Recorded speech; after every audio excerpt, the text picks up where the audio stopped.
Hi friends, welcome to Radha Manohari vlogs. ఈరోజు మీకు మన తెలంగాణలోనే ఉన్న ఒక శక్తివంతమైన మరియు పురాతనమైన ఆది నారాయణ స్వామివారి దేవాలయాన్ని చూపించబోతున్నాను. మీరిప్పుడు చూస్తుందే ఈ దేవాలయం. ముందుగా ఈ దేవాలయానికి ఎదురుగా మనకి ఆంజనేయ స్వామివారు కనిపిస్తాడు. ఆ ఆంజనేయ స్వామివారి దేవాలయంలోనే మనకి ఒక భారీ నంది మరియు బ్రహ్మసూత్ర సహిత శివలింగాకారం కూడా భక్తులకు దర్శనమివ్వడం జరుగుతుంది. ఇక్కడున్న ఆంజనేయ స్వామివారికి ఒక ప్రత్యేకత ఉంది. శనివారాలు ఈ స్వామివారిని సేవిస్తే జీవితంలో అనుకున్న కోరికలు నెరవేరుతాయంట.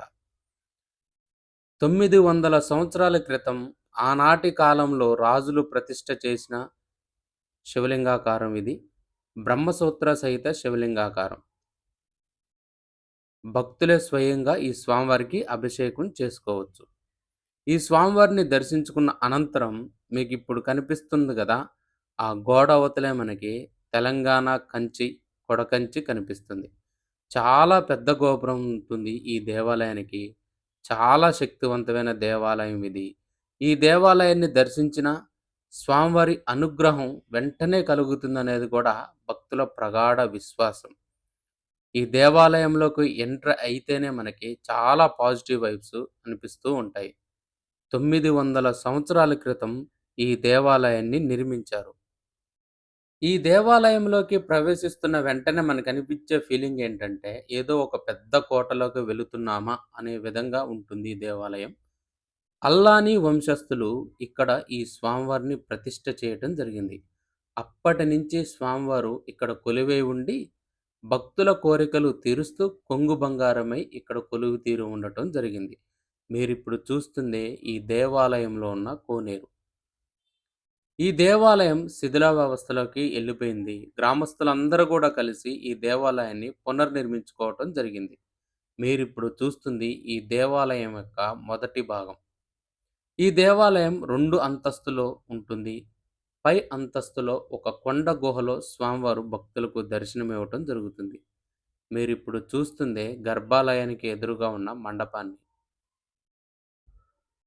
శ్రీ మహావిష్ణువు స్వామివారు ఎక్కడ వేంచేసినా సరే, తన దగ్గర అల్వార్లు మరియు శ్రీదేవి, భూదేవి కూడా భక్తులకు దర్శనమివ్వటం జరుగుతుంది. స్వామివారిని దర్శించినంత మాత్రం చేతన మన జీవితాల్లోకి లక్ష్మి ప్రవేశిస్తుందనేది కూడా ఒక నమ్మకం ఉంది. మీరిప్పుడు చూస్తుంది స్వామివారి యొక్క పరమ భక్తులు అల్వార్లను. గర్భాలయంలో ఉన్న స్వామివారిని కూడా చూపిస్తాను చూడండి. మీరిప్పుడు చూస్తుందే గర్భాలయంలో ఉన్న శ్రీ ఆదినారాయణ స్వామివారు. గరుత్మంతుడిపై స్వామివారు కూర్చొని శ్రీదేవి, భూదేవి సమేతంగా భక్తులకు స్వామివారు దర్శనమిస్తాడు. స్వామివారి అనుగ్రహం పొందితే చాలు మన జీవితంలో ఉన్న అన్ని కష్టాలు తొలగిపోతాయంట. ఈ దేవాలయంలో ఉన్న మరొక ప్రత్యేకత బంగారు బల్లి, వెండి బల్లి. గర్భాలయానికి ఉన్న పైకప్పులోనే మనకి ఈ బంగారు బల్లి మరియు వెండి బల్లి భక్తులకు దర్శనమివ్వటం జరుగుతుంది. మీరిప్పుడు చూస్తుందే బంగారపు బల్లిని, వెండి బల్లిని. వీటిని తాకినంత మాత్రం చేతనే బల్లి దోషాలతో పాటు మన జీవితంలో ఉన్న అన్ని దోషాలు తొలగిపోతాయంట. అందుకోసమే తెలంగాణలో ఒక నానుడి ఉంది.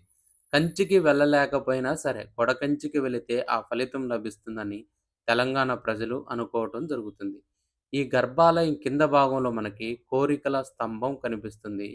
ఏ భక్తులైనా సరే ఎంత ప్రయత్నం చేసినప్పటికీ కూడా కోరిక నెరవేరకపోతే ఆదినారాయణ స్వామివారిని దర్శించుకొని వచ్చి మీరిప్పుడు చూస్తున్నారు కదా! ఈ సెగనపు రాయి పైన చేతులు పెడితే ఆ రాయి చుట్టూ మన చేతులు తిరిగి వస్తే ఎంత పెద్ద కోరికైనా నెరవేరుతుందంట.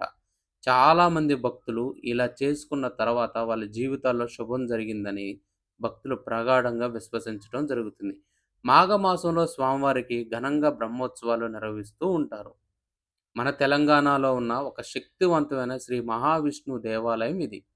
ఈ దేవాలయం వచ్చేసి సంగారెడ్డి జిల్లా జిన్నారం మండలం కొడకంచి అనే గ్రామంలో ఉంటుంది. ఈ వీడియో మీకు నచ్చినట్లయితే లైక్ చేయండి. మీ ఫ్యామిలీ ఫ్రెండ్స్‌కి వీడియోని షేర్ చేయండి.